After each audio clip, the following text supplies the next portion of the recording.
Mpendwa mtazamaji na msikilizaji, nakukaribisha katika channel hii ya Kairos TV Elimika. Tafadhali usisahau kusubscribe na kubonya kitufe cha kengele ili uwe wa kwanza kupata taarifa au notification mara tunapopandisha au upload masomo. Kwa nini maneno 7 ya Yesu msalabani ni muhimu kwako leo? Karibu ufuatane nami katika mada hii muhimu kuhusu maneno 7 aliyosema Yesu Kristo akiwa msalabani na umuhimu wake kwa maisha yetu ya leo. Maneno 7 ya Yesu msalabani ni ujumbe mzito ambao haukuishia pale Golgotha. Ni dira ya kimaadili na kiroho kwa kanisa na jamii yetu ya leo. Kila neno lina mguso wa kipekee katika changamoto tunazozipitia sasa. Ufuatao ni ufafanuzi wa maneno hayo na umuhimu wake kwa maisha ya leo. Neno la pili alilosema Yesu akiwa msalabani. Yesu akasema, amin nakuambia, leo hivi utakuwa pamoja nami peponi. Luka 23 mstari wa 43. Hili ni neno la pili alilosema Yesu msalabani. Haya ni maneno yenye kugusa hisia katika Injili, ambapo Yesu anamjibu yule mhalifu aliyetubu msalabani. Ufafanuzi wa aya hii unaweza kutazamwa katika mambo makuu manne yafuatayo. Kwanza, uhakika wa wokovu. Hapa tunazungumzia neno amin. Yesu anaanza kwa neno amin ambalo katika muktadha wa kibibilia linamaanisha kweli au hakika. Hapa Yesu hatoi tumaini la kufikirika tu, bali anatoa ahadi isiyotikisika. Ni uthibitisho kuwa mhalifu huyo amesamehewa na kukubaliwa mara moja. Jambo la pili ni wokovu kwa neema, si kwa matendo. Mhalifu huyu hakuwa na muda wa kufanya matendo mema, hakuwa na muda wa kubatizwa au kujiunga na jumuiya ya waumini wengine. Alikuwa msalabani akisubiri kifo. Hata hivyo, alipata wokovu kwa kutambua dhambi yake, kukiri kuwa anastahili adhabu, lakini pia kumtambua Yesu. Alimuita Yesu kwa jina na kuamini kuwa yeye ni mfalme mwenye mamlaka baada ya kifo. Hii inatufundisha kuwa wokovu ni zawadi ya bure kupitia imani. Jambo la tatu, maana ya leo hivi. Hapa tunazungumzia wakati. Ahadi ya Yesu ni ya papo hapo. Neno leo linaonyesha kuwa hakuna kipindi kirefu cha kusubiri, bali ni mabadiliko ya haraka kutoka katika mateso ya msalaba hadi kwenye raha ya milele. Ndugu mpendwa unayenisikiliza, tubu makosa yako leo. Usisubiri kesho, kwani kesho si yako. Hakuna mtu mwenye hati miliki ya maisha. Jambo la 4, maana ya peponi, paradise.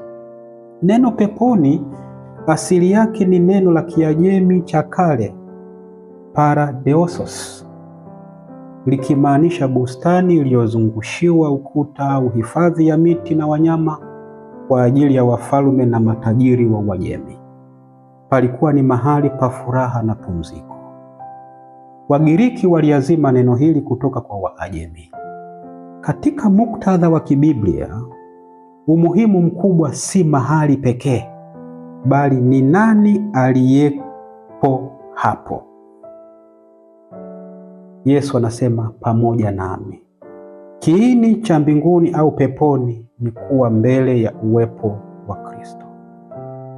Tunajifunza nini katika neno hili la pili la Yesu akiwa msalabani? Maneno haya ya Yesu aliyomwambia yule mhalifu msalabani yana mafundisho mazito ambayo tunaweza kuyatumia katika maisha yetu ya kila siku. Kwanza, nguvu ya toba ya dakika ya mwisho. Yesu akasema, leo hivi utakuwa pamoja nami peponi. Inatufundisha kuwa mlango wa rehema upo wazi wakati wote. Yule mhalifu hakuwa na muda wa kufanya matendo mema, hakuwa na muda wa kwenda kanisani au kurekebisha makosa yake ya zamani, lakini alitubu kwa dhati moyoni. Hii inatupa tumaini kuwa Mungu haangalii wingi wa dhambi zetu, bali utayari wa moyo wetu kurejea kwake. Yesu ameleta matumaini kwa kila anayetafuta kurejea kwa Mungu kwa njia ya toba na msamaha. Haijalishi mtu ameanguka kiasi gani, bado kuna nafasi ya kuanza upya na kupata neema. Pili, uhakika wa wokovu, assurance. Yesu hakusema labda, Yesu hakusema utafikiriwa baadaye. Alisema leo hivi utakuwa nami peponi. Hii inatufundisha kuwa wokovu ni ahadi ya uhakika kutoka kwa Mungu kwa kila anayemwamini, kuondoa hofu ya kifo kwa wale walio na imani, wakijua kuwa mwisho wa maisha haya ni mwanzo wa maisha mapya na Kristo. Maneno ya Yesu yanathibitisha kuwa wokovu unapatikana kwa njia ya toba na imani katika yeye pekee, bila kujali wakati au mazingira. Jambo la tatu, neema dhidi ya matendo. Mafundisho haya yanasisitiza kuwa wokovu ni zawadi ya neema. Mhalifu huyo hakustahili pepo kwa kufuata sheria za wakati huo, bali aliipata neema hiyo kwa kutambua mamlaka ya Yesu na akaomba neema. Hii inatukumbusha kuwa hatuwezi kuokolewa kwa juhudi zetu wenyewe au kununua wokovu, bali kwa imani na unyenyekevu mbele za Mungu. Jambo la nne ni kutohukumu wengine. Watu wengi walimwona yule mtu kama mhalifu aliyepotea, lakini Yesu alimwona kama mkazi wa peponi. Hii inatufundisha kuwa tusiwahukumu wengine kwa mienendo yao ya nje au historia zao, kwani hatujui mazungumzo ya siri kati ya moyo wa mtu na Muumba wake.